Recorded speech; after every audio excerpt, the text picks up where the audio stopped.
আমরা দেখি ম্যাক্সিমাম শোতে শুধু নারীদেরই প্রাধান্য, অথচ আপনি দেশের বাইরে দেখেন অস্কারে বলেন কিংবা অ্যামি, গ্র্যামি, ফিল্মফেয়ার, জি সিনে, সব জায়গাতে পুরুষ উপস্থাপকদেরই আমরা দেখি আর কি। বাংলাদেশে এখনও কেন এই অবস্থার উত্তরণ হচ্ছে না? সেটা কি পুরুষ উপস্থাপকের অভাব নাকি তাদের সুযোগ পাওয়ার অভাব? দুটোই।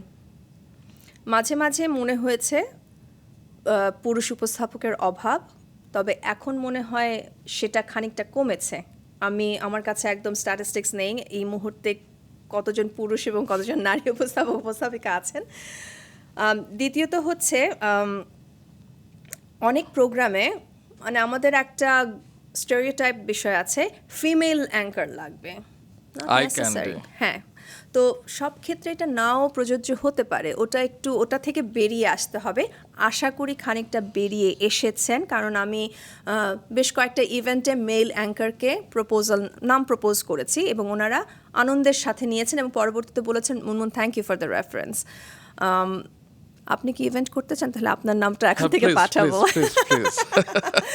তো ওই ক্ষেত্রে বলবো যে ওই যে চিন্তার জায়গাটাকে একটু পরিবর্তন করতে হবে। যারা আয়োজক, বা যাদের ব্র্যান্ডের ইভেন্টটা, যে কোম্পানির ইভেন্টটা, তাদের চিন্তার জায়গাটাকে একটু পরিবর্তন করতে হবে।